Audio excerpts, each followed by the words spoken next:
Hey everyone, welcome to today's show. From pioneering keyhole surgery in the 80s to building the first surgical robot and turning $1 into $17,500, Jonathan Sackier has seen it all. Today he's on Brilliance Talks to share the messy, funny, and brutally honest lessons from a lifetime in healthcare and startups. John, welcome to the show. Thank you so much for having me, Sam. It's very kind of you. So tell me, John, how does a surgeon from the UK end up inventing surgical robots in America? Well, first of all, I think that the honest answer is I have no idea. And secondly, I didn't invent the surgical robot. The first robot, the ESOP, was developed by a very brilliant and lovely man named Dr. Yulan Wang, who I've had the privilege of collaborating with for many years. I just was a small part of a very good machine. Having an English accent helps, I guess. Tell me, was it accidentally become an entrepreneur or was it intentional?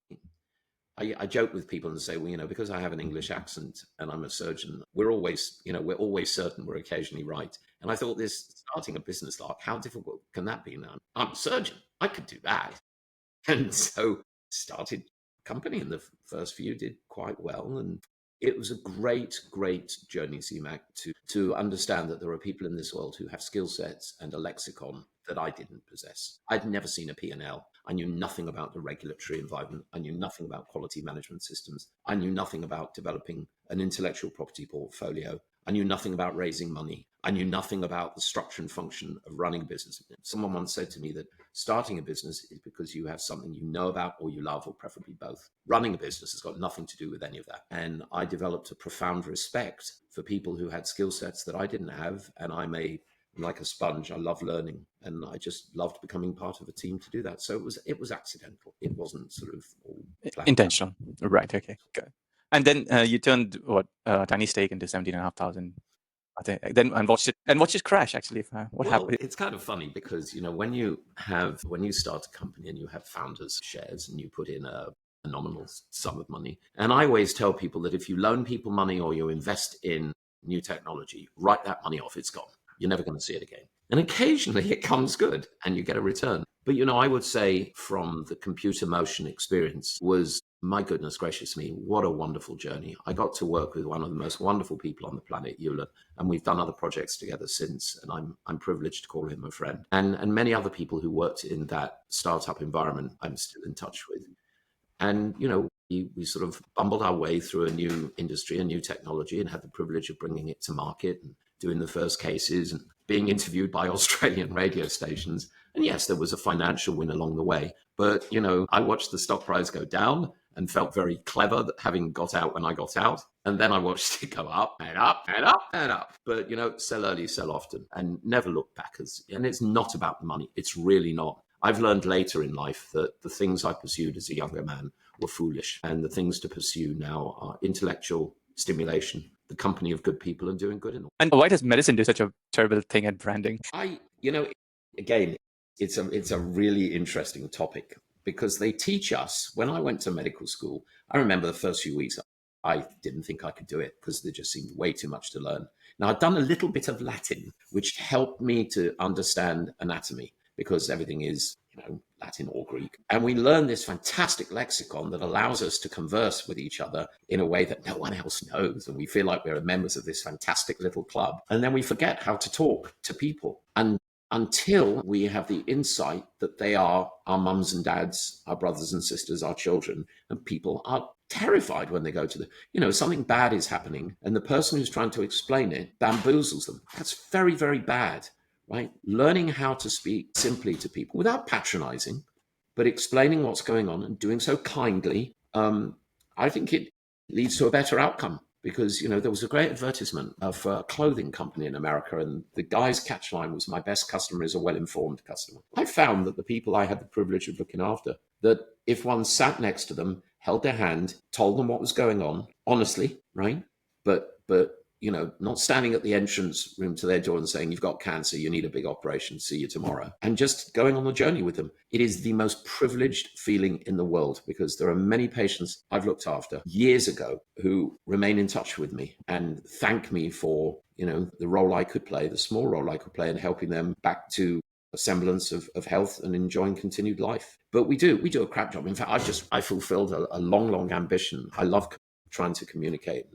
With some pals, I started a book series, which we call Some Important Medical SH *T, some important medical shit. And the point is to use humor to convey complex ideas. And we're not laughing at patients. We're laughing at the absurdity of the human experience. And we're laughing at our colleagues largely. And the first book is all about diverticulosis and diverticulitis. And the inspiration for it was very simple. One of my co-authors, John Hunt, who's a brilliant pediatrician, allergologist in the States, had diverticulitis and has been quite ill with it and is scared. And he reached out to me for some, a surgical opinion. And he's scared. Why wouldn't he be? He's probably going to have an operation. And we thought, well, maybe we can tell this story, especially as it's a disease that you can largely avoid by drinking water. And speaking in Congress, let's talk about what stifles innovation. What are the top countries that actually I will focus on innovation right now. I left Britain in the 80s because my two loves in life are medicine and aviation. And I would tell people, look at British innovation historically in medicine. The CAT scanner, antibiotics, anesthesia, orthopedics, colorectal surgery, monoclonal antibodies. Britain had a leadership position, a global leadership position. And slowly, we stopped doing it. In aviation, the first gun that could be fired through a propeller, British. The first monoplane, British. The first jet engine, British. The first vertical takeoff aircraft, British. The first jet airliner, British. The first supersonic airliner, British. A little bit of French thrown in. And we stopped. And there are many, many complex reasons for it. But I also think there's a mindset. It's kind of like you watch the stock markets. A lot of it is people talking themselves into chaos. And America was brilliant. But America is developing issues to stultify innovation. I've had the privilege of traveling to India on a number of occasions and seen the rise of the influence of the Indian Institute of Technology. And India is an amazing place. I've been to China a number of times. The will, there's a sort of like a governmental will. I'm taking politics out of all this. I'm sick and tired of all the vitriol between nations. We all inhabit the same sphere. We've got to start playing nice in the sandbox. But I think that this is probably a deeply unpopular thing to say, but I think there are national characteristics. There are certain nations where if people haven't read it, Startup Nation about Israel's contribution, is certainly in medtech, is well worth reading and what leads to it, what you can do to foster. And I think we also need to start looking country to country and saying, what are they doing well? How can we copy that? And isn't your philosophy, you can't force innovation, you create an environment for it? Yeah, a number of years ago, I was asked to speak to the American Congress about innovation. And one of the members of the House, I think a congressman or a senator, I forget which, asked me what we can do to help you. I said, don't interfere. Leave us alone. Stop trying to help us. And the analogy I think you and I talked about is romance. You meet someone that you really care for and you want to let them know your feelings. You can certainly, get a table on a beach with candles and organize a romantic meal and hire someone to play a harp and open a lovely bottle of champagne. But you can't make them fall in love with you. Love happens. Innovation happens. You can have an environment where it's fostered, like where you have people of different disciplines getting together and transferring ideas. And there's a number of people I know around the world who are very good at doing it. Stanford University has something called the Biodesign Program. That's a brilliant way of fostering it. My mate David Jane up in Leeds, he's a colorectal surgeon professor there. And he put together one event I went to where there were materials scientists, there were basic scientists, there were clinical scientists, there were clinicians, and lo and behold, patients. And we were all talking about issues. And, we were talking about smart toilets. Could we use a toilet that could analyze your poop to look for early signs of disease? I mean, it requires people to do out-of-the-box thinking and then refine it. What does it really take to innovate in medicine? And why is the system fighting against it at times, or most of the times, all the time? Good question. We as a profession are pretty inertia-bound. And that's a good thing. You don't want people saying, oh, what if we do this? What if we do that? So patient safety is paramount. Number two, as I said before, put the patient at the center and fully understand the patient's journey and the patient's experience of what they're dealing with. And we nowadays have very clear pathways that we follow. If you've been diagnosed with diabetes, here's what's going to happen. If you've been diagnosed with rectal cancer, here's what's going to happen. We know what best practices are based on years of carefully conducted research. And I think people are often, it's very easy to throw darts at my profession and to be critical. But, I've been involved in medicine for 40 years, more than 40 years. And everything that happens in medicine is done by very diligent, sincere people who are doing their damnedest to use the information available and to conduct experiments in an ethical manner to ascertain if a new treatment is better than what's available. We also then have certain barriers. The first barrier, of course, is the regulators. This is a highly regulated field. You can't just come out with something and take it and use it. You have to go through, in America, FDA. Canada has its own Health Canada. Europe, of course, it's a bit of a mess at the moment, really, after Brexit and something called the medical device regulation. But it's a long process. It's an expensive process. And the documents you have to submit to get a technology cleared or approved, we're talking about truckloads of data. And then, of course, you have to make sure that you raise the money to do it, and you need intellectual property protection so that the day after you get clearance, someone can't come along and ride on your coattails. You then have to get it paid for. And, it's a perfect storm. We've got a growing population. We've got an aging population. We've got increasing complexity of therapeutics. We've got new diseases like COVID and so on and so forth that have arisen. And we've got a diminished amount of money to pay for all of this. Medicine is expensive. And people say, well, it's just profiteering companies. It costs millions and millions. And I can tell you, I personally have lost money on many, many investments that haven't panned out because the technology risk, the market risk, the regulatory risk, the intellectual property risk. But once you've de-risked it, it becomes more and more attractive. And my dear chap, you get the satisfaction, if it's successful, of saying, hey, I'm doing well by doing good. And that feels fantastic. So anyone out there who's interested, there's lots of great investment opportunities in health tech. Just reach out to John and he'll put you in place. Yeah. I'll see you right. Tell me about your current robotics work. Is it AI medical robotics? AIM, yeah. AIM. So it's funny, what goes around comes around. A number of years ago, many years ago, I came across a guy named Greg Fisher, who was at Johns Hopkins doing his PhD work. Greg is one of the sweetest people on the planet. He's also brilliant. And his life's work that was originally funded by the National Institutes of Health was to develop a robot that could operate within the magnetic resonance imaging environment. And anyone who's had an MRI knows that they ask you, do you have any metal in your body? And don't take your phone into the MRI room, because they can't, it's a bloody powerful magnet and poof, it's going to suck it up. But it also, stuff won't work near there. So his goal was to build a robot that could help us do image-guided surgery in an MRI. Why? Because conventional ways of doing things use ionizing radiation, CAT scans, or I've used many years in the operating room, what's called a C-arm, a big C-shaped arm that uses X-rays to help us image the inside of the body as we're doing stuff. And the problem is that radiation is dangerous. It's dangerous for the patient and for the team. So the dream was always, could we do things whilst imaging with MRI, which doesn't have any harm for the body, it's a magnetic field, but building a robot that could work in there and not interfere with the image? Boy, that was a challenge. But Greg has solved it, and he has built a robot. And the first iteration was used and published in a study on 30 men for prostate biopsy. But our first use case is to put leads into the brain to stimulate a part of the brain for patients who've got drug-resistant Parkinson's disease. And anyone can go online and just put in DBS, deep brain stimulation for Parkinson's, and see the profound effect this technology has on patients. It's been around for many years. But here's the problem. It's a fiddly operation. It requires imaging, capturing coordinates, and then applying a frame to the head and using those coordinates to drop the leads into the brain. And unfortunately, in a percentage of times, the leads miss the target, or because of brain swelling and brain movement when you open the head. The MRI environment with the robot allows us to place the leads in real time with real-time imaging. It can also be used downstream for biopsying or treating brain tumors, injecting stem cells, all sorts of clever stuff. But our first use case is Parkinson's disease, DBS, and we are soon to embark on the first in human trials, Brigham and Women's Hospital in Boston, Massachusetts. Important to state, the technology does not have FDA clearance or CE mark. It is an investigational medical device. And when is that scheduled for? The first? Are you not allowed to share it? The last few bits of paperwork, but within the next, hopefully by the day this podcast goes up, we'll have done our first cases. Well, by the way, for the people listening in, this is not human experimentation. Years and years and years have gone into developing this, and there have been earlier experiments. I'm not going to get into gruesome detail, but we've done things to check the safety and the efficacy of this. It's all being done very, very responsibly. Always. Patient safety comes first. Give us a feel when you say years and years. How many? 10, 20? Oh, no. Greg's been at this 14 years now. Wow. Okay. Yeah. That's a marathon. Yes. Yeah, that's how long it takes. Yeah.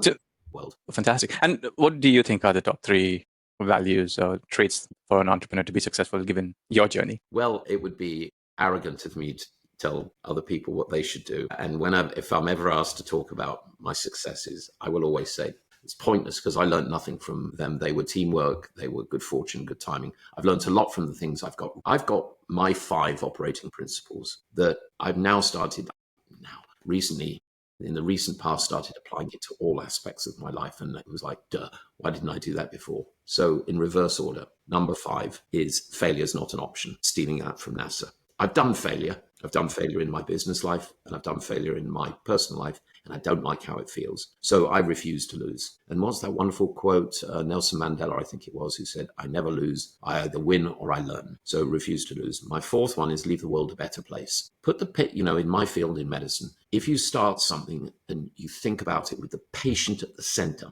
what I'm doing is structured to improve the lives of another human being who's in pain. And if I build it to satisfy that situation, I will likely be successful. The 3rd one is do things that bring you joy and bring other people joy. I love to laugh, and I love being with people who make me laugh and who I can make laugh, because when you're having fun, it ain't work, right? Number 2 is learn something new every day. And, colleagues of mine say, when are you going to retire? My response is retire from what? I'm learning, I'm having fun, I'm doing things that matter. But the most important rule number 1, it's the title of a book by, is it Robert Sutton, that someone once gave me. It's called The No Asshole Rule. It's an American book, although in Britain, of course, it would be the No Arsehole Rule. It's very easy to get people involved in your enterprise. It's not so easy to get rid of them. So choose. People use the word friend way too easily. And if my son is listening, and I hope he is, that friends are, and people say, never do business with friends. I only do business with friends. I only do business with people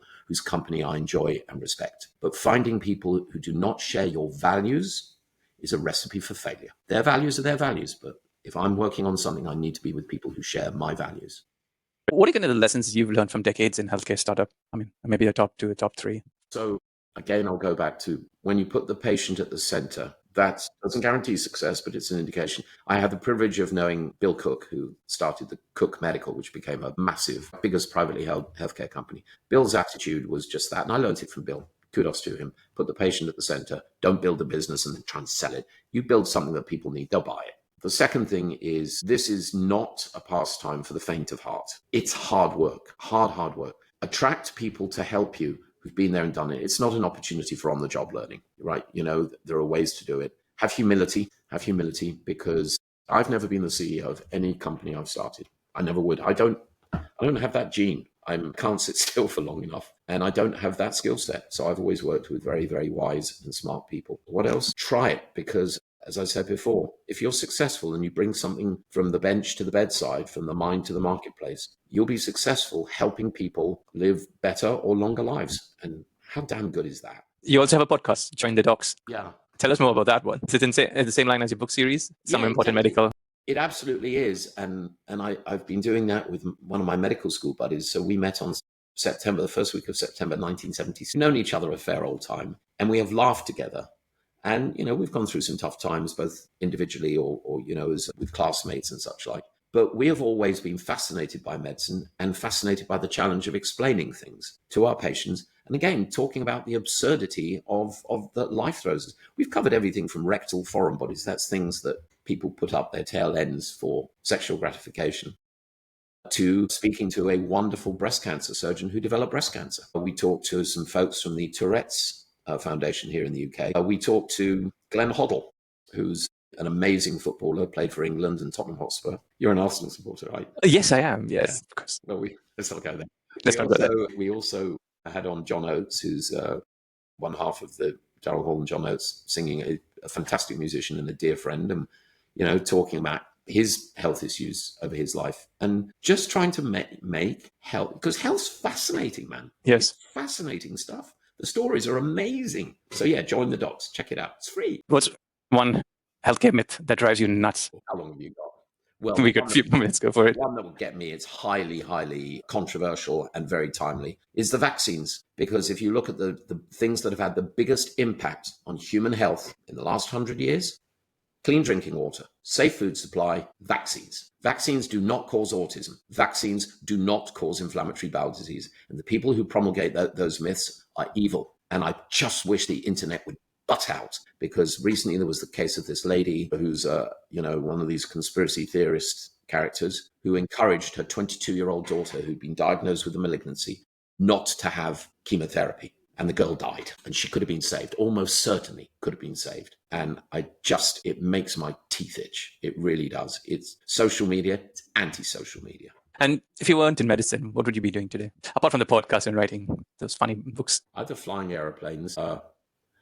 Actually, you know what my sort of secret little thing is? If I could have a beach bar somewhere in the Caribbean or, Sri Lanka or somewhere like that, and I would have a little dive operation, a little scuba diving operation. I'd have a little seaplane and I could take people on sightseeing flights, and I would have a grill and I could, grill steaks and seafood and lobster and such like, and just glad hand with people and hang out. That's the life. Tell lies about the past. Yeah, the fully tan body, suntan body, I would imagine. Baking in I don't want to leave people with that image. That's horrible. John, from robots in the OR to rebranding medicine itself, you have shown us how innovation, humor, and brutal honesty can actually change healthcare and maybe even save lives. We love all your top five values that you have. I think it's great for entrepreneurs coming up the journey. Please check out also John's Join the Docs and his new book series, which we said. As always, please share this with someone who needs to hear the unfiltered truth about healthcare and innovation. So it was great having you here today, John. That's a wrap. Thank you so much for the invitation. What a lovely conversation. I thoroughly enjoyed it. Thank you, sir. Thank you.